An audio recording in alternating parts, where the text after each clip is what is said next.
Pessoal, tudo bem? Para quem ainda não me conhece, meu nome é Elaine, sou professora de História e no vídeo de hoje nós vamos continuar a falar sobre o período entre guerras e a crise de 29. Nós vimos no vídeo passado a primeira parte da década de 1920, que foi muito boa para os Estados Unidos e um período muito difícil para os europeus que estavam se reconstruindo, no pós-Primeira Guerra Mundial. No vídeo de hoje, nós vamos ver que esse desenvolvimento e essa euforia toda dos Estados Unidos não duraram para sempre e levaram à considerada até hoje maior crise do capitalismo mundial. Bom, gente, no vídeo passado nós vimos então que a crise de superprodução acabou levando à quebra da Bolsa de Valores de Nova York em outubro de 1929.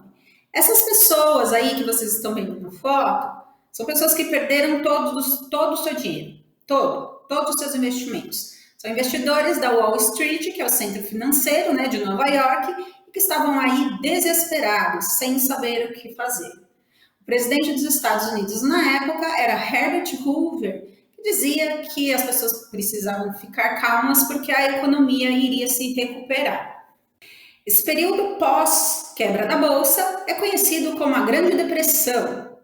Bancos, indústrias, lojas faliram, pessoas perderam seus empregos, perderam suas casas, porque tinham casas financiadas e agora não conseguiam mais pagar. No campo, as pessoas perderam terras, perderam seus empregos, e o presidente Hoover acreditava que a economia ia reagir por si mesma.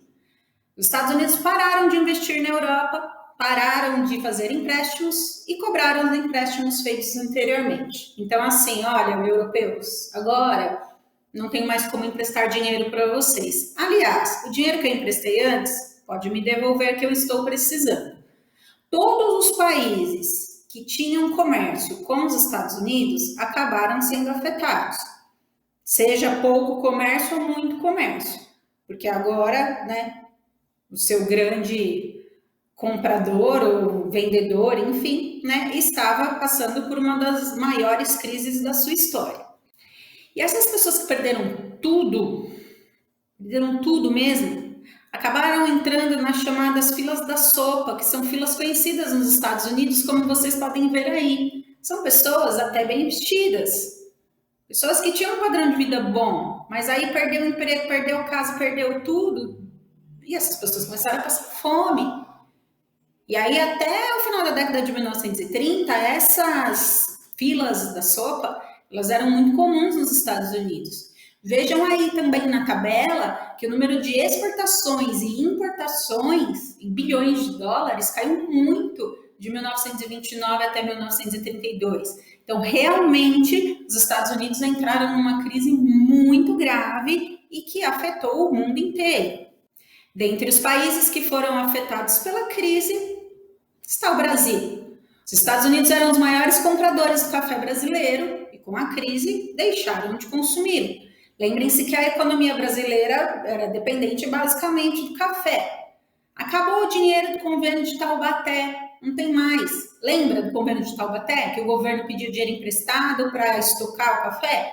Então, acabou, não tem mais. Muitos cafeicultores foram à falência, muitos industriais foram à falência aqui no Brasil também. O custo de vida aumentou, o desemprego, a inflação, aquela dívida que a gente tinha do convênio de Taubaté, e a única solução para o problema foi a queima dos estoques de café no início da era Vargas. A partir de 1931, o governo de Getúlio Vargas começa a queimar o café para poder manter o seu preço razoável no mercado. Era uma quantidade muito grande de café, gente, não dava para distribuir para a população, nada disso. Lembrem-se que desde 1907 que essa política acontecia. Então, a única solução mesmo foi pôr fogo nos estoques de café. Em 1932, a situação dos Estados Unidos era péssima, não só dos Estados Unidos, do mundo todo. E ocorrem eleições presidenciais. O presidente Herbert Hoover é candidato à reeleição, mas é derrotado pelo candidato Franklin Delano Roosevelt, considerado um dos presidentes mais importantes da história dos Estados Unidos, que governou o país entre os anos de 1933 e 1945, que foi responsável pelo plano de recuperação da economia daquele país, o New Deal, o novo acordo. Essa política do Roosevelt tinha como principal característica a intervenção do Estado na economia. Então, agora não ia mais ser aquele liberalismo econômico como era na época do Hoover, ou antes até. Baseado nas teorias de um economista inglês chamado John Keynes, a equipe do Roosevelt colocou em prática o seu plano de recuperação. Os Estados Unidos tinham quase 13 milhões de desempregados depois da crise de 29. E para arrumar o maior número de empregos possível, em menor tempo, foi feito investimento em obras públicas, porque aí a economia só volta a girar quando as pessoas têm dinheiro para consumir.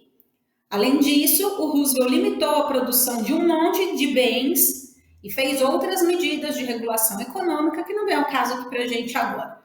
Além disso, o Roosevelt estimulou a organização dos trabalhadores em sindicatos, para que ao longo da década aí de 1930, eles pudessem negociar diretamente com os seus patrões a questão de jornada de trabalho, aumento de salário, enfim. Essa foto mostra os chamados corpos civis de conservação, que geraram 250 mil empregos nos Estados Unidos.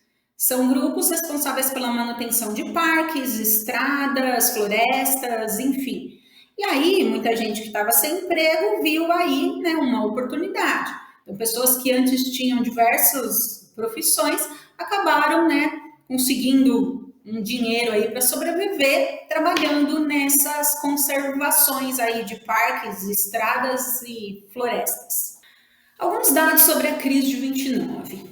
Dos 25 mil bancos existentes nos Estados Unidos naquela época, 11 mil foram à falência.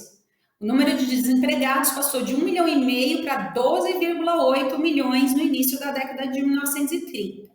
No ano de 1933, da implantação do New Deal, 1/3 da população dos Estados Unidos não tinha nenhuma fonte de renda, zero. Pessoas passavam fome. E 11 grandes investidores da Bolsa se suicidaram em outubro de 29, quando viram que tinham perdido todos os seus investimentos. Deu certo o New Deal? Sim, deu. A economia dos Estados Unidos se recuperou? Sim, aos poucos, bem aos poucos. Na verdade, a economia vai se recuperar só definitivamente em 1939, quando começa a Segunda Guerra Mundial. Mas isso a gente vê no próximo vídeo. Espero que você tenha gostado do vídeo, que ele tenha te ajudado. Se você ficou com alguma dúvida, deixa um comentário aqui embaixo. Não se esqueça também de curtir e compartilhar o vídeo, se inscrever no canal e ativar o sininho para não perder nenhuma novidade. Eu vou deixar como tela final a parte 1 do vídeo sobre o Entre Guerras e a Crise de 29, caso você ainda não tenha visto ou tenha ficado com alguma dúvida, tá bom? Então, muito obrigada por ter me acompanhado até aqui. Um beijo a todos e eu vejo vocês no próximo vídeo. Tchau, até mais!